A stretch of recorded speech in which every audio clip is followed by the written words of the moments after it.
হস্তিনাপুৰৰ ৰজা শান্তনুৱে বনলৈ চিকাৰ কৰিবলৈ গ'ল তেতিয়া এটা টুনৰ ভিতৰত দুটা শিশু পালে আৰু দুয়োটাকে লৈ আহিলে সেই শিশু দুটা আছিল ঋষি শৰৎবানৰ সন্তান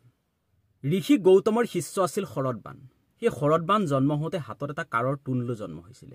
সেইবাবে তেওঁৰ নাম হ'ল শৰৎবান সেই শৰৎবানে এবাৰ ঘোৰ তপস্যাত বহি আছিল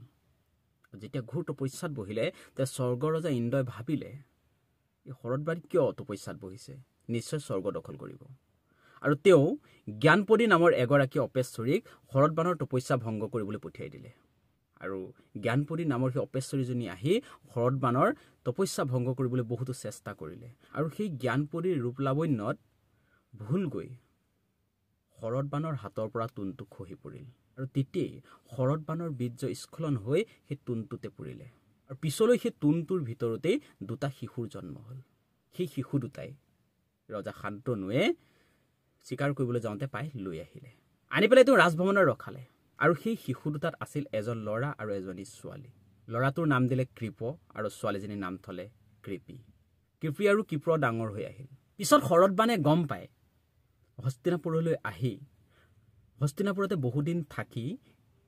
কৃপাচাৰ্যক বেদ বেদাংগৰ লগতে সম্পূৰ্ণ অস্ত্ৰ শিক্ষা প্ৰদান কৰি থৈ যায়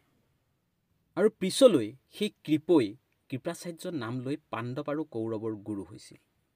আৰু কৃপিক দ্ৰোণাচাৰ্যলৈ বিয়া কৰাইছিল অৰ্থাৎ দ্ৰোণাচাৰ্য আৰু কৃপাচাৰ্য আছিল মানে ভনী জোৱাই অৰ্থাৎ জেঠেৰী আৰু বৈনাই এইটো আছিল কৃপাচাৰ্য আৰু দ্ৰোণাচাৰ্যৰ পত্নী কৃপিৰ জন্ম কাহিনী এই একে ধৰণৰ একে কাহিনী পুনৰাবৃত্তি ঘটিছিল গুৰু দ্ৰোণাচাৰ্যৰ ক্ষেত্ৰতো দ্ৰোণাচাৰ্যৰ পিতৃ আছিল ভৰদ্বাজ ভৰদ্বাজে এবাৰ গংগা নদীত গা ধুই পাৰলি যে উঠি আহিছিলে তেতিয়াতো ঘৰঠান স্বৰ্গৰ অপেশ্বৰী ঘৃতাশ্ৰীক দেখিলে আৰু তেনেতে এজাক বতাহ আহিল